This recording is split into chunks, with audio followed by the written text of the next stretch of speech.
at the potential FAA and industry solutions.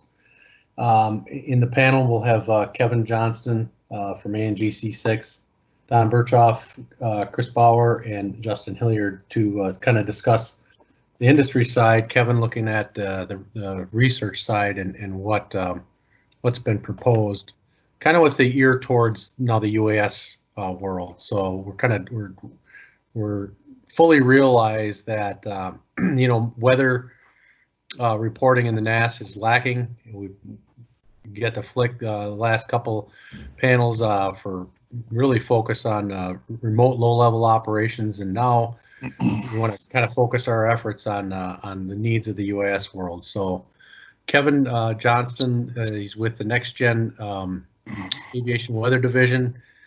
Kevin, most of you, hopefully everyone here knows Kevin's a great, excellent resource for us. I'm glad he came over from SysOps to work in the Next Gen Weather branch.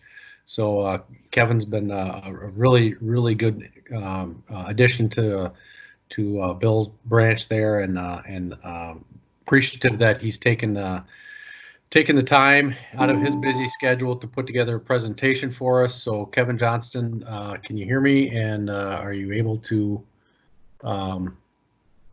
present? Yeah, I hear you, Gordy. Thanks. Can everybody hear me? Yes, it's good. I don't want to show myself because everybody talking about the long hair. My hair is a mess. Really needs a good haircut. So, and I put together a few slides here to talk to mostly an internal R&D plan that's been almost published by the FAA. It's due out any time now. And but before I talk to the slides, it was really good to hear from Steve Dixon this morning. Mention about knocking down the silos, talking about the COI that Bill's going to be leading. I just sense that, and this internal plan, the work that Don Birchoff's doing with ASTM International and establishing a weather subcommittee within that F-38 structure, maybe things are really starting to line up. So hopeful for that, because up until now, when I was asked to talk about some R&D efforts that are tied to UAS, there just really hasn't been there, much there, and much focus on weather and UAS in general within the FAA. But I think that's about ready to change. So go ahead with the next slide there, Matt. So this plan is, again, it should be published, signed off by Steve pretty much any day now.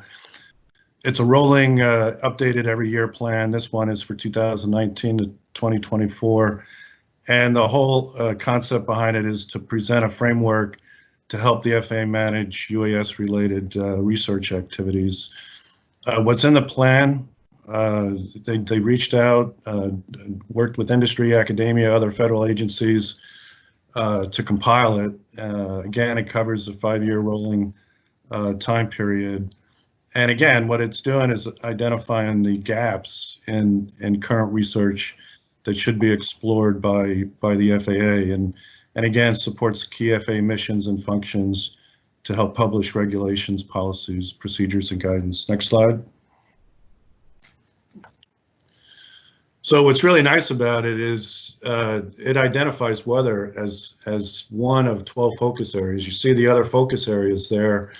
But just thinking of, that it identified weather is really, really good. And then they define focus areas as representing a key challenge for the safe and effective integration of UAS operations in the NAS. And I would imagine anybody on this call would agree that weather fits nicely in there. Next slide.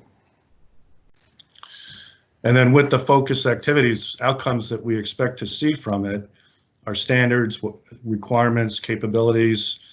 Gordy talked about the weather cams and the VWAS, so systems for weather information robustness, resiliency, effectiveness, that fits nicely there.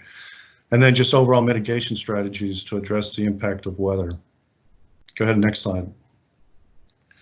I just wanted to show this slide because I think it's really a good portrayal of to the left on the side where you see UAS operations today, Part 107, visual line of sight, basically capabilities. That's the the type of operation that you could probably see. Well, yeah, if I look outside, I see the weather. Is it good enough to fly? But as we get into more of these more complex UAS operations and beyond visual line of sight, operations over people, and then you see as you go to the right of the slide, passenger transit, urban air mobility, those kinds of things are envisioned with the UAS world. Again, I'd say everybody on this call would easily understand that weather becomes a huge factor. Next slide.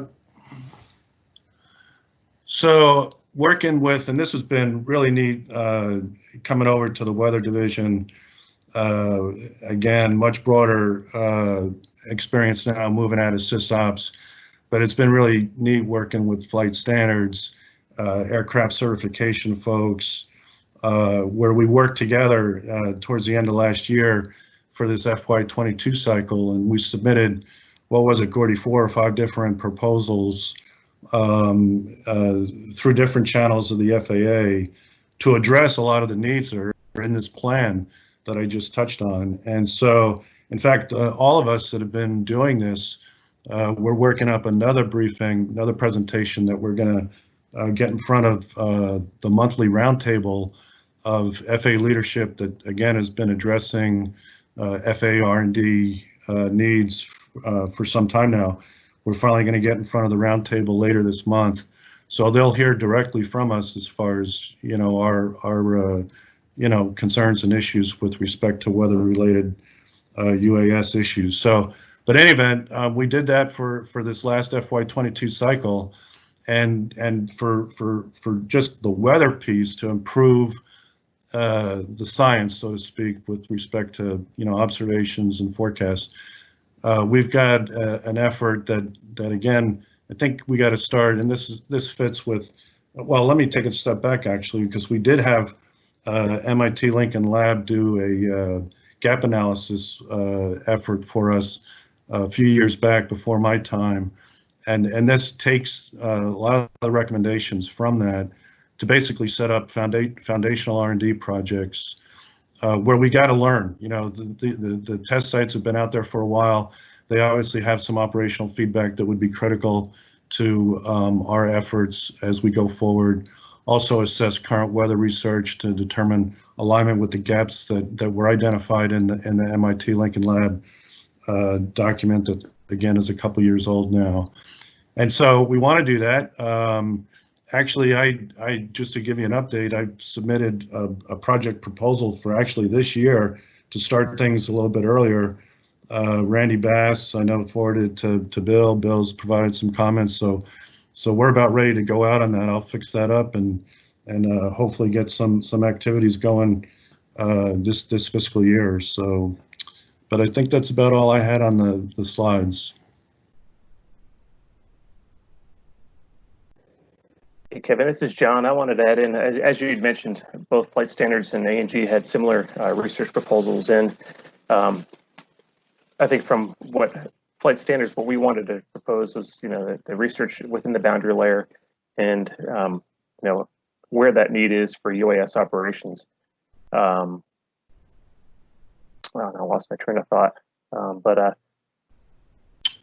Yeah, well, actually, if I can go back to the previous slide, that's I forgot to mention that, John. And again, the other proposals there that were submitted, by you, Gordy, Marilyn, Paul, Scott. I mean, these were all coordinated, complementary of each other, and hope to follow through with these again. Right, and I'm wanting to utilize the VWAS system as maybe showing the proof of that system, where that could be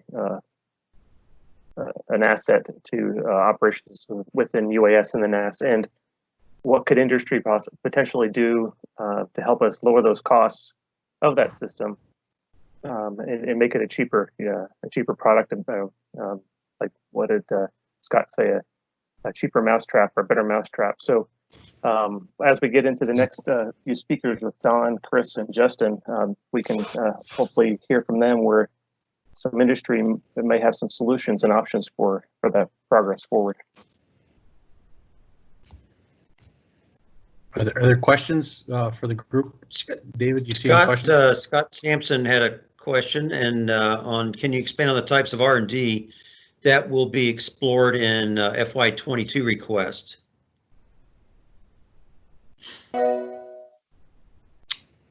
And Scott, if you have something to add to that, then chime in, Scott, right now. Just wondering if. Sorry, let me mute. So just wondering if it's going to be any details on what sorts of research is going to be funded in the FY22? Right. Well, like I mentioned, so maybe it was a little confusing. So those were proposals that again, the process the last call was to start in FY22. But again, I think we'll be able to jumpstart some of the weather specific things that we wanted to do with the project plan being approved for this current year. But it's all right there on this slide is we're kind of behind the game, right? We haven't been players yet.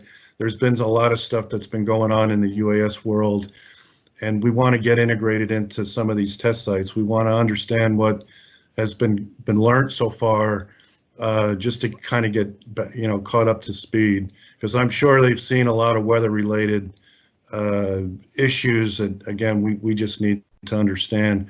I think Don could probably talk a little bit of that. I know he's seeing some things, and then look. We know that, like I said, from the earlier gap analysis, that there's things that just are not capable in the weather world today to support the UAS world. But so then assess what is going on in today's weather research that might be able to fill a void. So I think some fact-finding type foundational efforts need to be done first before we start focusing in, okay, what improvements do we need to go out and target? Justin Hillard wanted to know if you could define test sites. So there's established integrated pilot program test sites that are out there under inside of the FAA, and so to get better integrated with some of those activities and other test sites that are out there with some other agencies as well.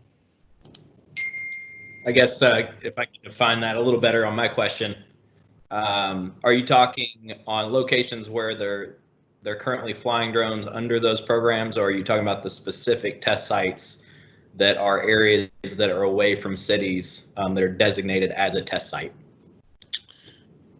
Well, I'd say all of the above, but I mean, we'd have to map that whole idea out. Yeah. Yeah. So the key test sites that originally we're looking at the key test sites, Justin, but where UPS is, expanding to, that just makes common sense. I mean, it just makes logical sense that we look to fill the voids in the beyond visual line of sight, because some key test sites are, I guess, within that, proximity or pretty close proximity of an AWAS, and others aren't, right? So we want to look at the gaps, and that's one of the things Kevin's focusing on. John's research of the flight standards question really, or request for money was, well, will the VWAS fill some of those gaps? Is that sufficient? And then, right now, for example, based on the gap analysis that Kevin's going to come up with, how many of those do you need? What do you need to kind of cover that area sufficiently? We fully realize that you don't need to be shooting Cat 1 instrument approaches or Cat 3 instrument approaches along your route, so the tolerance may be much more acceptable to a higher tolerance for visibility, for example.